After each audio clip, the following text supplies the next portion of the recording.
Hello and welcome to the Tennessee Golden Hour. My name is Matt Tullos. My name is Beth Moore. It's good to see you, Matt. It's good to see you too. This has been a while since we've done this, hasn't it? It has been. We've both been a little busy. Yes, with the Southern Baptist Convention, and then you were so afraid to go to the Southern Baptist Convention, you skipped the country. I did. I chose to go to England and visit with some dear friends that I served with when I was an IMB missionary. So, wow, that's great.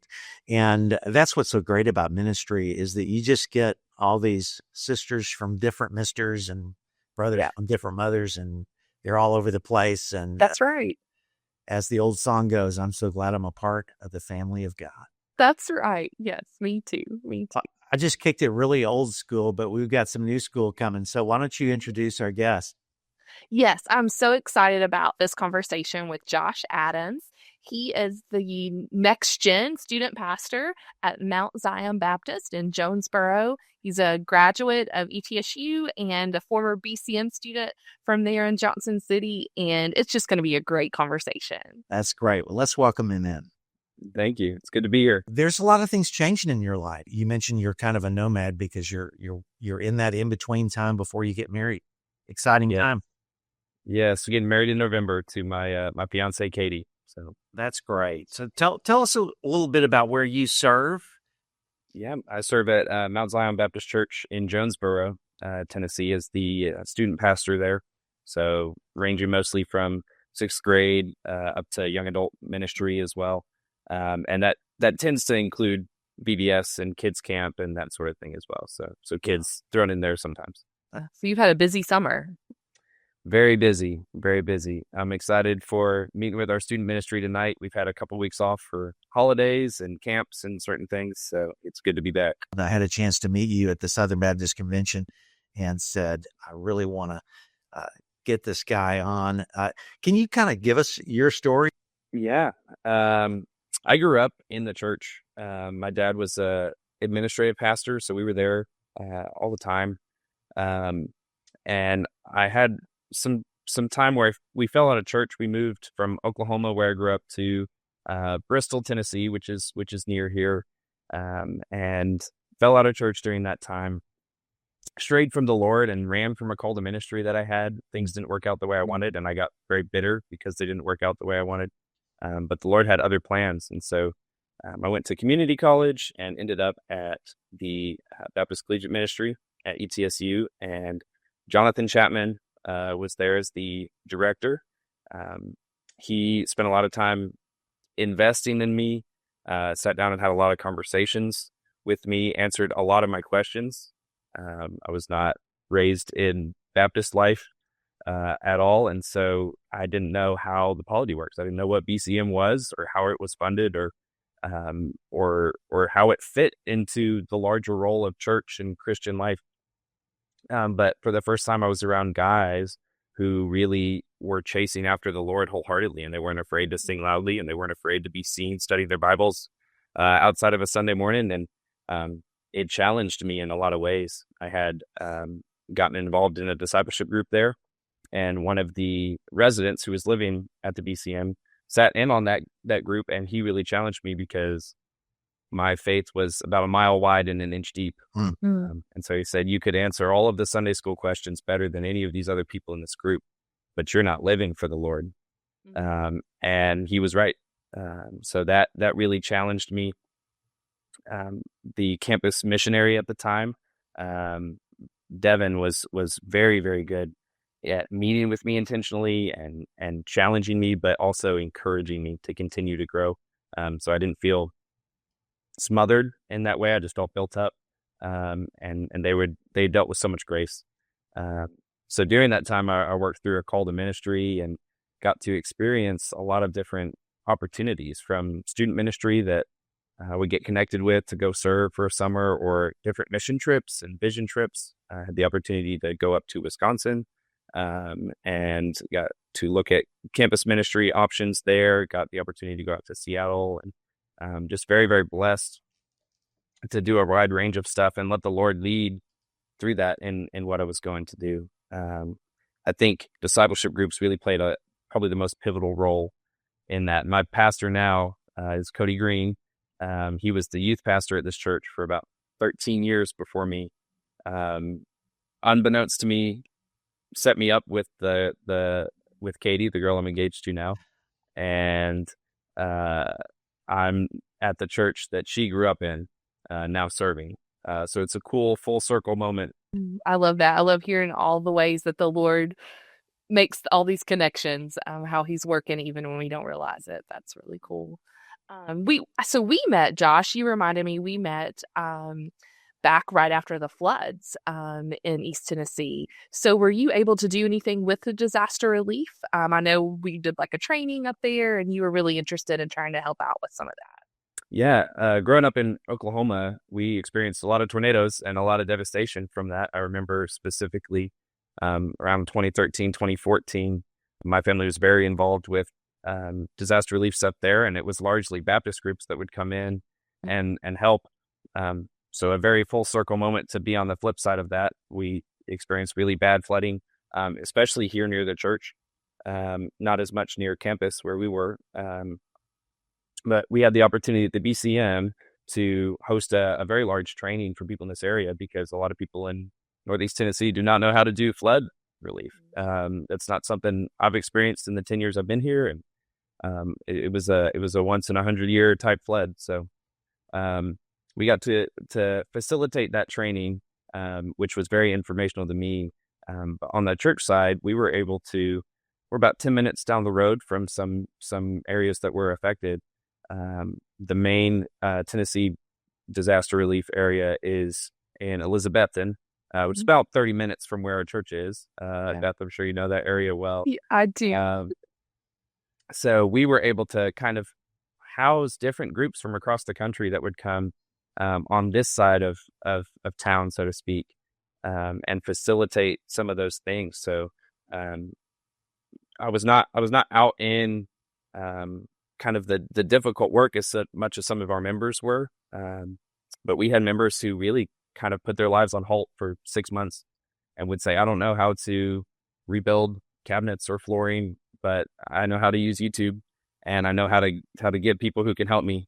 And so as a church, we were able to facilitate some of the funds of that, and the support. People could stay here, and they really did a lot of the work doing those things. And I had students in the student ministry who were MIA for about 6 months because they were helping their parents build houses for people. It was awesome to see the Lord work through them and work in their hearts. It was great. That's great. So you mentioned campus missionary. Could you tell our audience a little bit about what is a campus missionary, and what does that entail, and how long were you doing that? Yes. So the campus missionary program, think like an intern basically at our Baptist Collegiate Ministry. So there are different interns all across the state. Some have one campus missionary, some have multiple, some are all female, male. At ETSU, the whole time I've been there, we've had 2 female campus missionaries and 1 male campus missionary. So the male campus missionary lives in the building. We have an apartment there, so there'll be 2 student residents and a campus missionary, and he is kind of the front lines for the practical things of ministry when it comes to living in the building, making sure it's safe when there's not students around, when there are students around, but also on the ministry side. When you think you're a resident who lives there, you're kind of the first person that people come to when there's an issue, especially spiritually.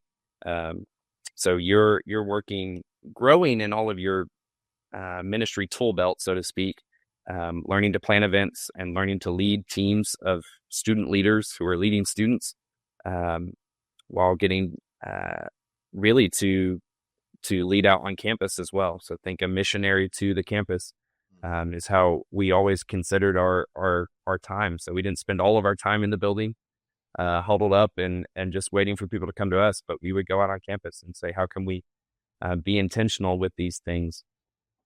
Like I might meet a student for coffee, but I'll meet them on campus so that we can, maybe someone will overhear our conversation and ask some questions, and we saw God move in amazing ways through that. So I got to really impact different students, not just in spiritual ways, but helping them become better adults.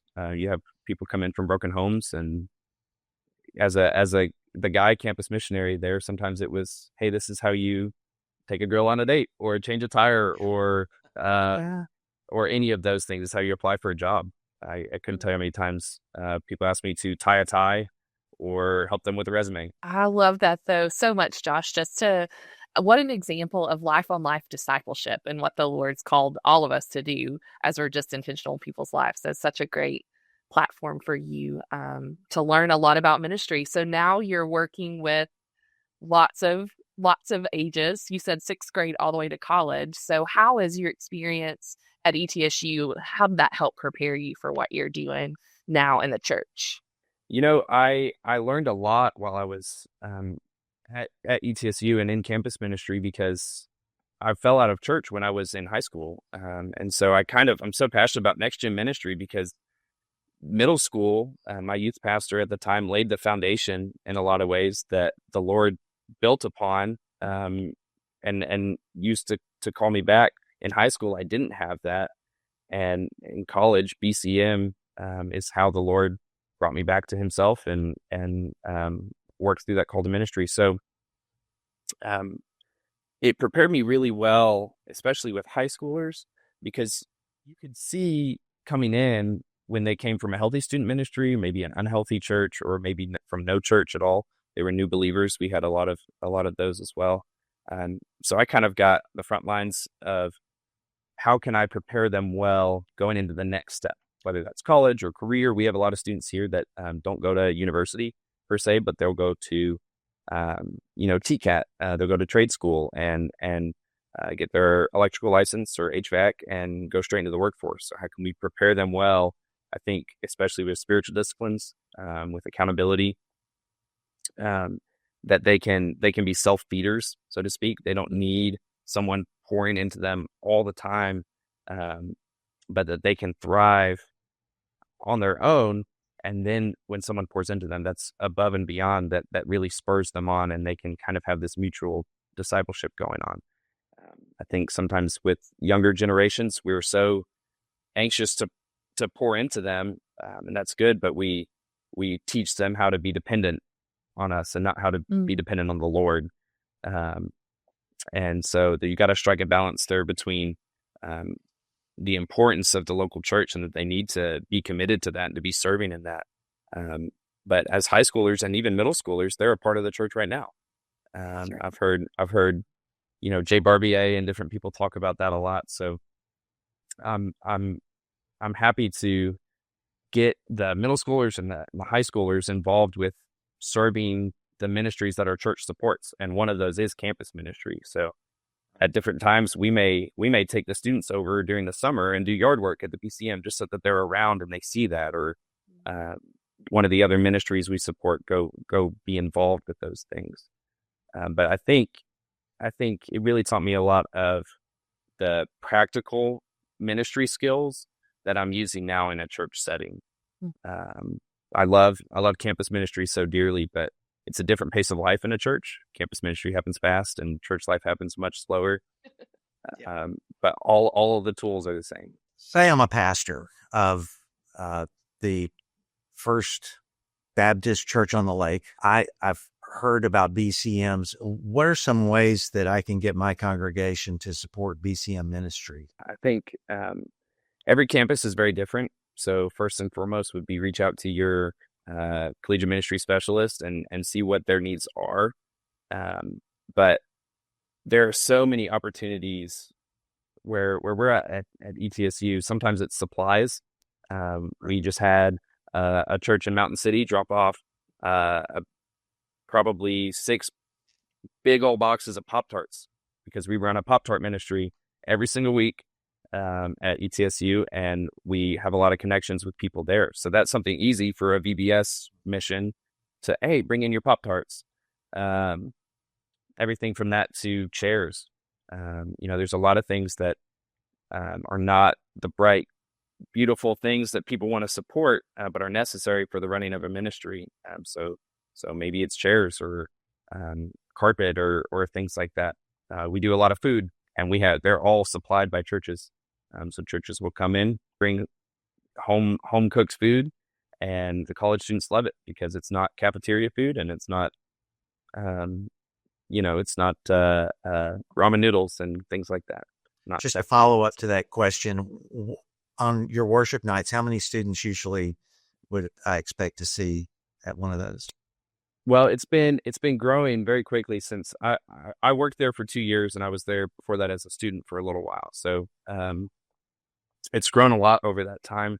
But right now, it's started the year off with a little over 300 people, probably about 280 on average. The first night was a little bigger than that, but probably right around 200 for the course of the whole year. That's awesome. All the time as you get towards finals and busier school year, colder weather dwindles down a little bit. But we saw even last year, about a 30% increase across the board. So not just worship nights, but students that are wanting to be discipled and students that are in small groups. And I think that's another way we rely on our churches really heavily is for discipleship leaders. So we ask local pastors or local ministry leaders or pastors' wives to come in and lead a group of 2 or 3 students that has accountability, discipleship, and they're diving into the Word together. So it may be 1 hour a week, or maybe 1 hour every 2 weeks, but pouring into them together. So, and I think one thing I want to say, you mentioned the church that brought the Pop-Tarts was Mountain City. And for people that are not familiar with Northeast Tennessee, Mountain City is an hour from ETSU campus. And so for our listeners across the state, you may think, our church isn't close to a university. It's probably within an hour drive of one of our BCMs. And at our BCMs across the state that are having worship nights throughout the week during this fall and spring semesters, they're having 100, 200, 300 students all across our state are gathering to worship. And so for our churches who want to be a part of what the Lord's doing in the next generation, find your nearest university campus and BCM for sure. What would you say to churches that, there's so many people now that want to know and understand the upcoming generations better. They want to know how you're thinking, how we can invest, all of those things. What would you say to the pastor or the church leader or the Sunday school or just the church member who wants to better understand and love and support your generation? I think first off, everywhere you go across generations, at their very core, people are people, and the gospel's the gospel. And so there's no quick fix or special tricks to reach them. It's the Lord that's going to reach their heart. But when it does come to practical differences that I've noticed, I'm 25, so there's still a bunch of kids younger than me that speak different lingo than I do, and I've gotten even at my age to the point where I don't understand some of the slang that they use. I think something that's very, very important is including the younger generation in the conversations. So maybe it's a committee, right? If you have a committee on different parts of the church. So maybe even a groundskeeping committee is a good example, right? Maybe invite that 16, 17, 18, 19, 20-year-old that works landscaping stuff to be a part of that.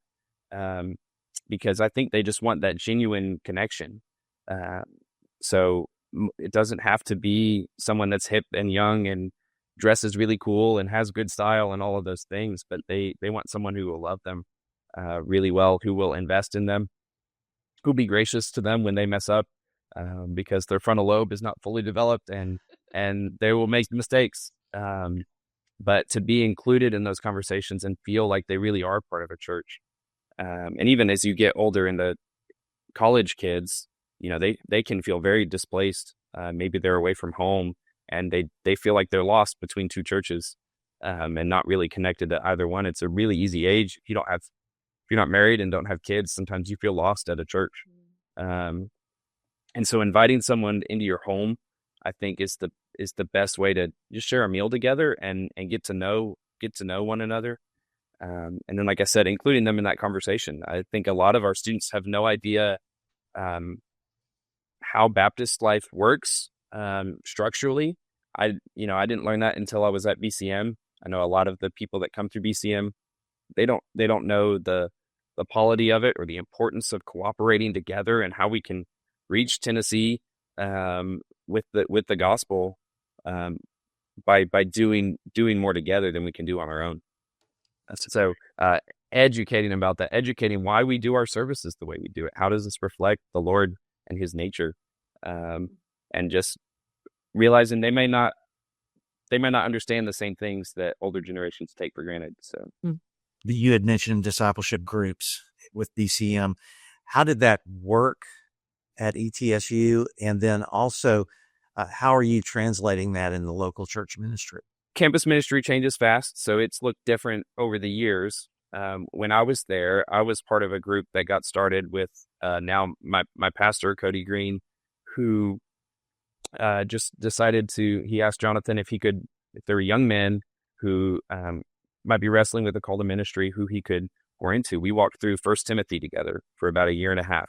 Wow. Did not finish 1 Timothy, but walked through just so slowly. Yeah. With those three things I talked about before. So Scripture, having accountability, being brutally honest with each other, and holding each other accountable to the things, to live a life worthy of the calling on our lives. And so Scripture and accountability and then spiritual disciplines. So beyond just reading our Bible, how can we grow in our faith, and how can we use the gifts? Those are gifts that God has given us to grow in Him and to grow closer to Him. So we started there, and it started to develop into our leadership team. So about 35, 40 student leaders at ETSU's BCM. We required them to be in a discipleship group. So if they were not in one at their church, we encouraged them to be in one at their church, ask their pastor or an elder or a deacon, so a faithful member, somebody that was older and wiser and faithful to the Lord, to pour into them. If they didn't have that, then us as staff members would meet with them. So there were some semesters I ran 2 discipleship groups, and Jonathan would run 2, and then we'd have other pastors coming in to lead groups for students that didn't even go to their church. And that spread out to other students going, hey, I want to be a part of this. I see these people growing in their faith, and I'm sitting here spinning my wheels. What's the difference? And I think life on life discipleship and having that group together, that community together. And so all of those things transfer over into a church life. Like I said, I think things happen a little bit slower in a church life, but I don't think that's a bad thing per se. We started here before I got here, doing discipleship groups on just the same kind of small scale. And now we meet with our Pastor Cody meets with all of the deacons and myself and Byron, who's our worship minister, once a month. So we're going through a book together. We pray for each other. We talk about the things going on in our lives, and we just spend about an hour and a half together. Right now with those, it's once a month. And that spread into other groups here, meeting once a week. I know earlier this morning, Pastor Cody was meeting with a group of guys. We try to meet with students. My desire would be that every one of our students is in a discipleship group. So that would be gender specific. So women with women and men with men. So that you can cover some of those harder things and more specific things that you're struggling with. And I think it's so important for young guys and young women to see an older, faithful believer walking in that way that can identify with what they've done. So I was trying to make sure we have someone in the college age, young adult range, helping out with our student ministry, as well as someone who has kids that are either almost grown or already grown and out of the house, because there's different levels of wisdom there that I definitely don't have and can't share. And especially when it comes to young women, they're dealing with stuff I've never been through, I've never dealt with. And so they need women in their life that can speak into that as well. So I think that's why it's so important. And I would say even more important with younger students, that they need that. They'll feel lost in a crowd, even with 30 or 40 people in a large group setting. They need some time, one-on-one, one-on-three, something like that, and some mentorship. Yeah, I know. I can think of so much of my junior high and high school years being poured into one-on-one by our youth pastor's wife or others at my church. Really, still, those are some of the most special people in my life. So this will be harder than pretending that I'm a pastor or a church member, but say I'm a high school senior and I'm going to a university. Could you kind of give me your 2-minute elevator speech about why I should connect with the BCM? Yes, I just gave this to a student going into college probably about 35, 40 minutes ago. So, yes, I think that when you look at just across the board, students who are involved in church sometimes fall away when they go to college. Students who are only involved in campus ministry and aren't involved in church also tend to fall away. But when you're involved in campus ministry and church both, you're 3 times more likely to continue in the faith. College is a hostile environment. I've failed a class before at ETSU because of my faith. Like, genuinely, it happens sometimes. Not all the time, definitely, but you need community and you need discipleship. Especially Baptist Collegiate Ministry will challenge you to continue on with your faith. That was the first time I shared the gospel. I was terrified out of my mind, but I had people who would say, "I'll go with you. Let's go together." And I found out that nothing happened. I did not fall over dead instantly, or they did not yell at me. They were not angry with me. We had a wonderful conversation. And as I've continued to share the gospel regularly, I've seen the Lord do just amazing things that I could never do in and of myself. I think when you're around like-minded, similar-aged people who are chasing after the Lord, when you go through those rough spots, they will spur you on and carry you on to continue chasing after the Lord. BCM specifically is of the church, for the church, by the church, and we're not a local church. We're a campus ministry. We want to get you involved in a local church as well. So when you have both of those things working together, you're also prepared well to transition out of college. I know you're not thinking of that as a freshman, but that's something that will come eventually. You'll have to transition out, and if don't stay connected to your local church while you're in college, you'll have a really difficult time leaving campus ministry for your local church. You've been around college students. What are some of the major struggles that students today are facing in their own lives? I think there's the classic struggles of anger, of feeling lost, like you don't know where your place in the world is. You're trying to find yourself. In this culture especially, you're really almost encouraged to pull away from your parents and cut ties with your parents and find ways to isolate yourself from your parents. And I don't think that's always a healthy thing at all. And so you've got to push against that, because maybe everybody in your dorm or everybody in your apartment area or your classes may be saying, well, family's not important and church isn't important, and just do what you want to do and follow your heart. All of those things. And that's terrible advice. And it goes directly against scripture and what God's design is for our lives. So I think there's those things. I think there's the normal things of struggling with, just vices and desires. So whether it's sexual sin or alcohol and drugs and things of that nature that are prevalent, to just selfish, hey, I love Jesus, but I don't need to do anything about that.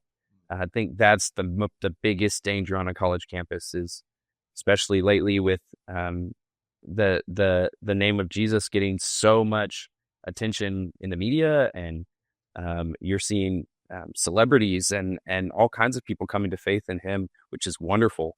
But it makes it so that people will live on that campus and say, oh yeah, I love Jesus. Of course, I'm a Christian. I was raised that way, but it's all cultural to them. There is no sense of yielding their life to Him, and that's a lot harder. But it is far more rewarding, and is necessary. So Yeah, it seems like when I think about the times that I was in college back in the day, we didn't have nearly as much stuff to worry about as this generation does, from internet to it seemed like the blurring of the lines of sexuality. yeah, I would say that's a huge issue. A lot of people feel that when they're in college, and even now, I see it in high school and middle school as well. They feel that finding their sexual identity will give them community. And obviously, I've heard Jonathan Chapman talk about this quite a bit. But if you're a young middle schooler or high school and you're getting bullied a lot, but you can say, "Oh, I identify as bisexual or gay or lesbian or whatever it may be," you may find community that feels very accepting. And a lot of students feel like the church has let them down in this way, that they talk about struggling with same-sex attraction as if there's not people in the room that do, and statistically there are.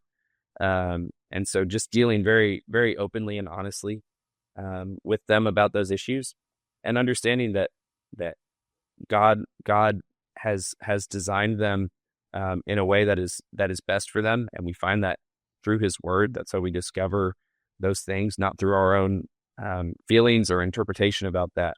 And when your life is grounded in the Word, you're going to be moving with the grain of what He has created you for, as opposed to following the culture, and you're moving against the grain of what God has created you for, and you're going to find only heartache and strife and ruin.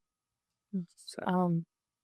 Josh, thanks so much. Just a great conversation to hear how the Lord's working in your life and all that He has done, and I'm sure all that He's going to do. We'll be praying for you as you continue to minister there at Mount Zion, your upcoming marriage, so many things, and also just asking the Lord to raise up more from your generation with a heart for Him and His work.